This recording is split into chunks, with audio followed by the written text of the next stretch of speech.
Saya mau share tentang fokus hidup berkualitas. Kita baca sama-sama dalam Efesus 4 ayat 17 dan 18. Sebab itu, kukatakan dan kutegaskan ini kepadamu di dalam Tuhan, sama-sama.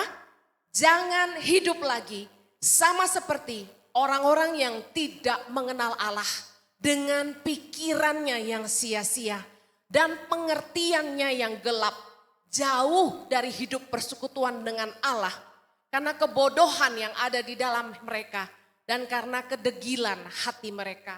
Tahukah Anda bahwa pikiran Anda, fokus Anda menentukan kualitas hidup Anda? Katakan amin. Saya nonton kardio di YouTube dan trainer di YouTube itu ngomong begini. Your body will go nowhere your mind doesn't tell you. Artinya gini, badan kita ini cuma ngikutin pikiran kita. Tubuh kita hanya mengikuti apa yang diperintahkan otak kita. Fokus kita itu luar biasa. Fokus kita ini yang akan mengarahkan hidup kita mau kemana. Efesus 4 ayat 17 tadi bilang gini, jangan hidup lagi sama seperti orang-orang yang tidak mengenal Allah dengan pikirannya yang sia-sia. Dalam terjemahan GWV, ya, God's Word to the Nation, dikatakan begini. So I tell you, encourage you in the Lord's name, not to live any longer like other people in the world.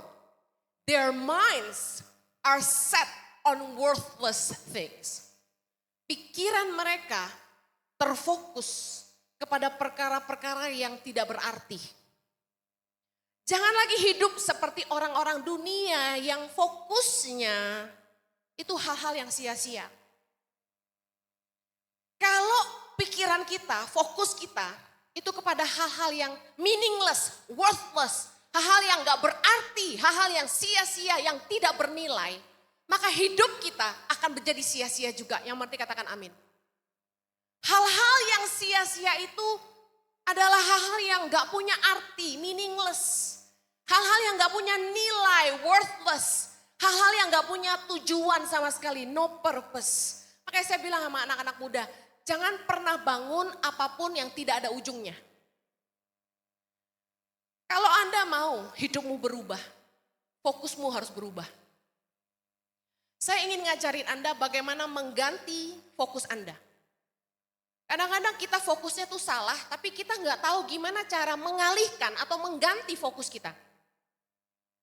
Yang pertama, apa yang menjadi fokus kita, itu pasti menarik perhatian kita. Saya kasih contoh. Kalau Anda itu fokusnya sama perkara-perkara pornografi, Anda akan tertarik kepada hal-hal yang berbau pornografi. Fokusmu membuat kamu tertarik kepada hal-hal yang jadi fokusmu. Our focus bring things to our attention. Apa yang jadi fokus kita membuat hal-hal yang tadinya tuh nggak pernah kelihatan jadi kelihatan. Hal-hal yang sebelumnya tidak pernah menarik perhatian kita jadi menarik perhatian kita. Contoh gini, Anda tahu bahwa ada sebuah ritme atau algoritma di dalam sosial media atau apps seperti YouTube dan Netflix yang akan memunculkan tontonan-tontonan atau akun-akun yang kerap kali kita lihat. Algoritmanya akan sama. Contoh, kalau Anda senang nonton khotbah, tiba-tiba banyak banget khotbah pendeta-pendeta yang muncul di beranda Anda. Yang paham katakan amin. Begitu Anda nonton Netflix, kalau Anda senang nonton film action, Netflix akan selalu memunculkan suggestion film-film yang berbau action. Dia membaca ritme Anda, algoritma Anda. Ketika saya mulai sering nge-like akun IG yang ngajarin saya bagaimana mengecilkan perut, muncullah akun-akun yang tiba-tiba ngajarin berbagai jurus mengecilkan perut. Yang paham katakan amin. Tiba-tiba kalau kita sering nonton, kita sering like, dia muncul tuh. Waktu pandemi, tiba-tiba tuh gara-gara tugas sekolah anak mesti menunjukkan hewan ternak. Nah di rumah kami gak punya ternak. nggak punya binatang peliharaan. Tapi karena tugas sekolah, saya bilang gini, udah paling gampang beli burung aja. Habis kita kerjain PR-nya, burungnya kita kasih orang. Kita belilah ke pasar burung, ya kan? Setelah kita beli ke pasar burung, saya perhatikan, ih lucu ya, kok warna-warni. Lovebirds tuh loh, ada kuning, ada biru, ada hijau, ada yang namanya Batman, do you know? Hitam warnanya, hitam putih, abu-abu. Ada yang namanya red eyes, bulunya putih, matanya merah. Bayangin sampai hafal saya. Tadinya gak pernah piara burung. Tapi ketika saya fokus, saya harus beliin burung buat anak saya. Karena dia punya tugas sekolah. Jadi saya mulai memperhatikan burung-burung ini. Kemudian saya mulai cari di Tokopedia dan Shopee. Pedagang-pedagang burung. Saya mulai jadi fokus ke sana. Dan muncullah di beranda-beranda saya gambar-gambar berbagai jenis burung lovebird, saudara. Nah, aneh sekali. Iblis itu tahu bagaimana merusak hidup kita. Dia akan alihkan fokus kita kepada perkara-perkara duniawi. Sehingga kita jadi kayak ketagihan untuk lihat terus. Saya kasih tahu, dosa itu menarik. Segala sesuatu yang berbau dosa itu sangat menarik buat kita. Katakan amin. Kok pelan? Karena memang menarik.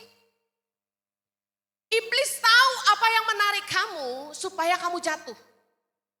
Nah makanya hati-hati dengan fokusmu. Hati-hati dengan pilihan tontonanmu. Hati-hati kamu follow akun IG siapa. Ada seorang bapak-bapak yang saya kenal. Duda. Hobinya nge-like foto perempuan seksi di sosial media. Guess what?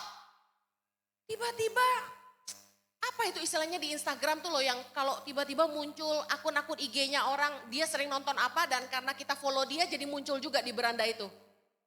Apalah Anda tahulah, ya kan? Tiba-tiba, loh kok ada foto-foto cewek seksi nih di beranda IG saya bingung. Aku kan gak follow. Terus saya dikasih tahu, yang kamu follow mereka. Hah, kaget saya. Saya perhatikan, siapa ini yang nge-like? Nah, yang kita follow pasti namanya muncul di likes. Yang mengerti bilang heeh. Yang gak paham nanti pulang belajar sama anaknya, ya. Saya lihat, orang ini toh. Saya lihat lagi, orang ini toh. Tiap kali ada foto cewek seksi, dia duluan yang like. Anda kalau mau hidupmu berkualitas, fokusmu harus berkualitas. Katakan amin. Siapa yang kamu follow, akun apa yang kamu like, film apa yang kamu nonton menentukan kualitas otakmu dan kualitas hidupmu. Kalau kamu senengnya nyari yang sex in the city, udah jelas. Intimate relationship, udah. Yang kayak gitu-gitu kita udah lihat. Fotonya ciuman, kayaknya menarik. Lihat kanan, lihat kiri. Teng. Anda nonton sekali, fokusmu mulai ke sana. Besok kamu nonton Netflix, kamu akan cari lagi yang, lagi ciuman. Nah ini cocok. Terus fokusmu ke situ. Hati-hati dengan fokusmu. Banyak orang terjebak dalam hubungan-hubungan yang gak kudus. Hamilin anak orang, hidup sia-sia. Diberangus oleh hawa nafsu. Karena fokusnya gak kudus. Kalau Anda mau berkualitas, kamu harus mengarahkan fokusmu kepada perkara-perkara di atas. Katakan amin. Kolose 3, ayat 1-2 berkata gini. Karena itu, kalau kamu dibangkitkan bersama dengan Kristus, carilah perkara yang di atas. Di mana Kristus ada, duduk di sebelah kanan Allah. Pikirkanlah perkara yang di atas, bukan yang di bumi. Pegang kepalamu, katakan gini. Pikirkan perkara yang di atas, bukan yang di bumi. Ya Bu Heni, kan kita masih di bumi. Kenapa sih netizen itu selalu suka melawan kalau saya khotbah? Ini kan firman Allah, bukan kata saya. Curhat. Perkara-perkara di atas bicara soal perkara-perkara rohani. Perkara-perkara di bumi bicara soal perkara-perkara duniawi. Apa artinya kita harus mikirin perkara-perkara di atas adalah ini. Kita harus mendasari pemikiran kita dan sudut pandang kita dari sudut pandang kekekalan, dari sudut pandang kerajaan sorga. Apa sih yang berkenan kepada Bapa? Roma 12 ayat 2 bilang gini, janganlah kamu menjadi serupa dengan dunia ini. Ingat, dunia fokusnya kepada perkara-perkara yang tidak berarti, kepada perkara-perkara yang sia-sia. Tetapi berubahlah oleh pembaharuan budimu, sehingga kamu dapat membedakan manakah kehendak Allah, apa yang baik, yang berkenan kepada Allah dan yang sempurna. Kalau kita mengarahkan fokus kita kepada perkara-perkara di atas, saya jamin hidup Anda akan berkualitas. Katakan amin. Ada cewek single. Dia cantik sekali, putih, seksi, keren. Dia sering upload di sosial medianya. Dia foto lagi makan, lagi minum di bar. Dugem, dia upload. Foto dia lagi mandi di pancoran. Waktu saya lihat pada satu kesempatan, dia ada sama saya cuma kasih masukan begini. Ini masukan juga buat anak-anak perempuan yang masih lajang. Kalau kamu mau dapat ikan kakap, jangan mancing di kolam lele. Kalau kamu mau dapat ikan kakap, jangan mancing di kolam lele. Artinya apa? Laki-laki yang takut akan Tuhan, laki-laki yang baik, laki-laki yang bermartabat, noble man, nggak akan tertarik sama perempuan yang murahan.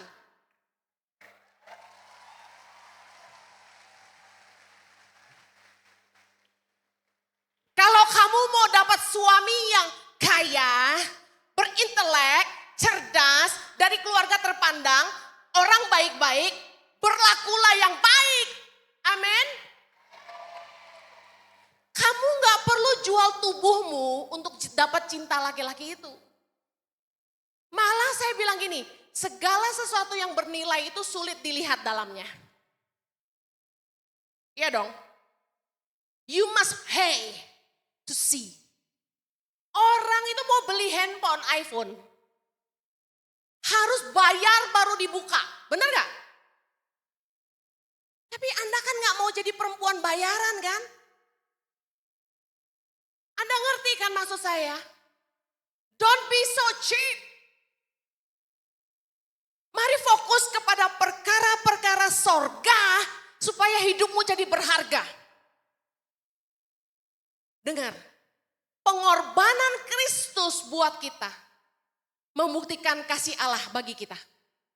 Pengorbanan Kristus yang mati buat dosa-dosa kita, yang memulihkan nilai kita. Dosa merusak kualitas hidup kita, tapi pengorbanan Kristus memulihkan kita. Kasih Kristus memulihkan nilai kita. Dia membuat kita berharga di matanya. Katakan amin. Dengar baik, kalau kamu tahu kamu berharga, harusnya kamu juga jaga hidupmu. Saya kasih tahu. Dulu waktu saya masih muda, sekarang juga masih muda, amin. Waktu saya masih muda belia, masih belasan tahun. Saya rusak itu umur 14 tahun.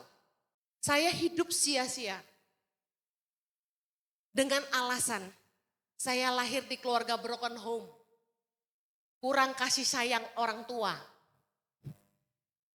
Saya pindah dari satu pria ke pria yang lain karena saya cari cinta. Cinta yang murni, cinta yang tanpa pamrih. Dapat gak? Enggak lah. Mana ada? Sampai nikah pun saya sadar enggak ada yang bisa mencintai kita tanpa pamrih kecuali dia. Amen. Saya kasih tahu. Ketika saya ketemu Tuhan umur 16 tahun. Saya menemukan arti hidup saya yang sebenarnya. Saya dipulihkan Tuhan. Tahu nggak, waktu orang tuh hidup dalam dosa, dia merasa hidupnya enggak berharga. Makanya nggak heran, kalau ada orang yang sudah pernah jatuh dalam seksual satu kali, dia akan jatuh sampai yang berikutnya, yang berikutnya, yang berikutnya, yang berikutnya. Kenapa? Karena dosa membuat kita merasa tidak berharga. Dosa selalu menurunkan kualitas kita.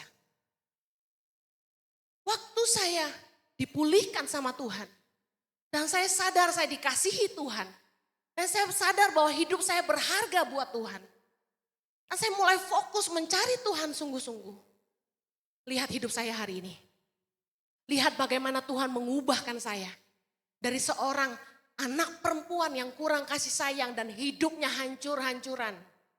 Saya kasih tahu, kalau kamu ada di sini yang merasa hidupmu sia-sia, saya lebih hancur dari kamu.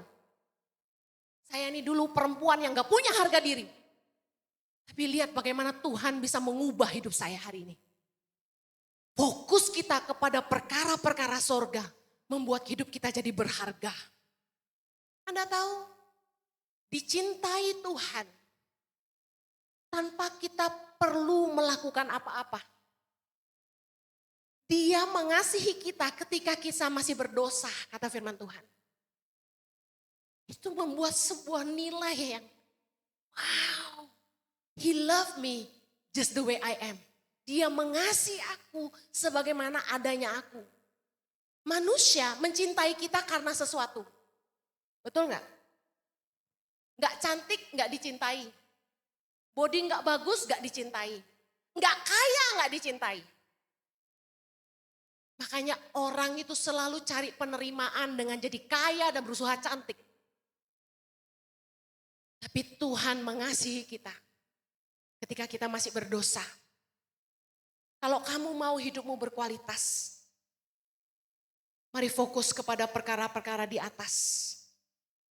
Yesaya 43 ayat 4 berkata gini, oleh karena engkau berharga di mataku dan mulia, dan aku ini mengasihi engkau, maka aku memberikan manusia sebagai gantimu dan bangsa-bangsa sebagai ganti nyawamu. Mari jangan hidup lagi seperti orang yang tidak mengenal Allah. Yang hidupnya sia-sia, pikirannya sia-sia. Manusia kita, manusia yang lama hidup dalam kesia-siaan. Seperti apa kita hidup dalam sia-siaan? Kolose 3 ayat yang kelima bilang gini. Karena itu matikanlah dalam dirimu segala sesuatu yang duniawi. Yaitu percabulan, katakan percabulan. Kenajisan, katakan kenajisan. Hawa nafsu, katakan hawa nafsu. Nafsu jahat dan juga keserakahan yang sama dengan penyembahan berhala. Semuanya itu mendatangkan murka Allah atas orang-orang durhaka. Dahulu kamu juga melakukan hal-hal itu ketika kamu hidup di dalamnya. Tapi sekarang buanglah semuanya ini. Yaitu marah, geram, kejahatan, fitnah, kata-kata kotor yang keluar dari mulutmu. Jangan lagi kamu saling mendustai. Karena kamu telah menanggalkan manusia lama serta kelakuannya. Baca ayat ini baik-baik di rumah. Dan lihat apakah masih ada yang kamu hidupi hari ini. Kalau kamu masih hidup di dalam hal-hal ini, kamu harus mengubah fokusmu. Mulai tinggalkan hal-hal yang tidak berkualitas, yang tidak ada gunanya. Saya mau potong khotbah saya karena nggak mungkin selesai. Saya mau bilang ini, kalau fokus Anda adalah kepada hal-hal yang berkualitas, Anda nggak akan cari hal-hal yang tidak berkualitas. Aku kasih contoh.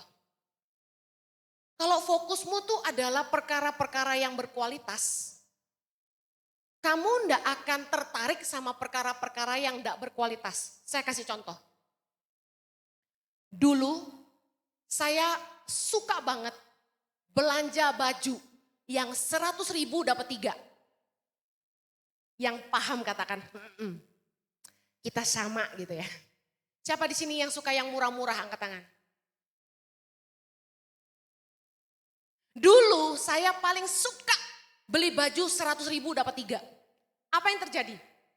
Wah, senang dengan bangga pulang dengan belanjaan yang banyak. Aku tuku akeh. Belanja banyak, murah. Kemudian dicuci. Ada di sini yang kalau beli baju baru dan dicuci langsung dipakai? Nah, jorok loh. Nah, saya cuci dulu pakai pelembut. Habis itu saya setrika. Begitu saya setrika, saya heran. Perasaan di toko warnanya lebih cerah. Kenapa habis dicuci jadi gini? Jadi kumuh warnanya. Keruh, pucat. Kemudian saya beli legging. Murah, 25.000 satu. Habis cuci saya pakai. Begitu jalan, aku ini kan rodok tomboy. Kalau jalan tuh, Jojo di belakang saya di depan. Tahu-tahu pret. Tuh kok pret? Waduh. Oh langsung diem. Jalannya langsung beda. Langsung tarik-tarik gini. Teman-teman nanya, kenapa? Sobek. Saya kasih tahu. Barang yang tidak berkualitas itu mengecewakan. Orang mau murah, dapatnya kualitas yang rendah. Sejak hari itu, saya belajar. Jangan ngejar murahnya, kejar kualitasnya. Mentalitas kita dalam hidup ini, apa-apa mau yang mudah. Saya kasih tahu, yang berkualitas itu tidak mudah. Kita harus mau bayar harganya. Kalau Anda itu fokusnya sama yang berkualitas, Anda sudah tidak tertarik sama yang tidak berkualitas. Saya sejak dendam sama sobeknya legging saya itu, saya tidak pernah lagi beli barang-barang murah. Tapi ibu yang cerdas, belanja barang berkualitas di waktu yang pas.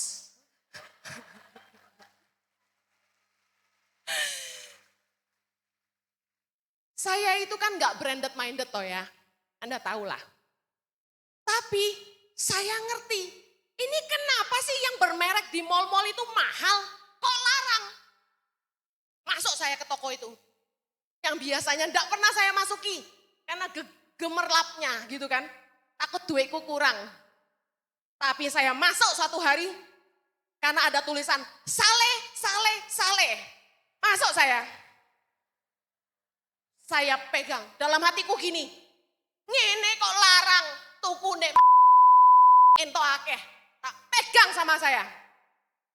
Loh, beda kualitas, kok halus, bisa molor-molor ngene, keren. Saya coba ke ruang ganti pakaian, saya coba, wah jatuhnya bagus, keren, kayak artis. Saya langsung beli karena lagi saleh. Tak eman-eman pakainya. Ngerti eman-eman? Aku sayang pakainya jarang. Tak gantung di lemari di bagian yang paling bagus. Supaya enggak kusut. Anda tahu, sekali tak pakai, teman-teman ibu-ibu pada muji. Ih, beli di mana itu? Sampai saya naik pesawat, pramugari bilang gini, you look so pretty with that dress. Padahal aku tukune murah cuma 150.000 kalau nggak salah. Barang yang nilainya itu 1 juta. Bisa saya beli cuma 150.000. Karena saleh itu. Ibu cerdas belanja dengan harga yang pas. Dapat itu. Anda tahu? Saya pakai itu bolak-balik. Ora luntur, ora sowek, wayu. Anda kalau fokus sama yang berkualitas. Yang enggak berkualitas itu sudah enggak menarik. Saya belanja online. Saya tertipu berapa kali. Gara-gara apa? Cek murah. Celana kargo 50.000, tuku-tuku. Hitam, biru, merah, putih, ces. Kirim ke rumah. Apa yang terjadi? Begitu datang, opo iki? Masuk, kakiku cuma separuh. Ini celana anak cilik kok dijual buat ibu-ibu? Mengecewakan. Dipegang kasar, asik murahan, pengen tak remek. Sejak itu saya enggak pernah tuku murah-murah. Saya kasih tahu pepatah bilang, ada harga, ada barang. Anda yang mau berkualitas harus bayar harga.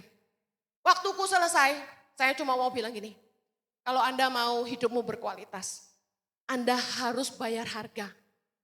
Untuk sebuah kebenaran tidak mungkin murah. Saya tutup dengan kesaksian ini. Waktu Tuhan minta, saya berhenti khotbah keliling. Tuhan mau saya fokus sama keluarga. Tuhan mau saya fokus memuridkan. Akhirnya saya sama suami memutuskan memulai gereja ICI, Impact Community Indonesia. Anda tahu, saya komitmen tidak lagi terima undangan khotbah. Mulai dari pandemi 2021 sampai hari ini. Saya bilang gini, Tuhan, aku kalau enggak khotbah aku makan apa? Karena saya hidup itu dari khotbah. Menghidupi tangan pengharapan dan keluarga sendiri itu dari khotbah. Jualan kaos, batik kemana-mana. Anda tahu waktu itu kita enggak punya gereja, kita cuma online. Aduh saudara, yang ngundangin saya khotbah itu gereja terbesar se-Indonesia. Yang sebagai hamba Tuhan itu impian bisa khotbah di situ. Dulu waktu saya masih khotbah keliling, mereka enggak pernah ngundang saya, kurang ajar. Giliran saya mengambil komitmen berhenti khotbah keliling, diundang bolak-balik. Ditawari, ayo Bu Heni, 2 bulan sekali Ibu Heni khotbah di gereja kami. Terus tiba-tiba bisikan-bisikan dari teman-teman hamba Tuhan gini, kamu kok enggak mau khotbah di situ? Mereka bilang sama saya, kamu diundang nolak. Kamu tahu, khotbah 1 kali hari Minggu menutup biaya hidup 1 bulan gitu. Saya bilang, emang berapa? 1 ibadah 10 juta. 5 ibadah 50 juta. 1 kali hari Minggu. Wah, asik gak tuh kira-kira?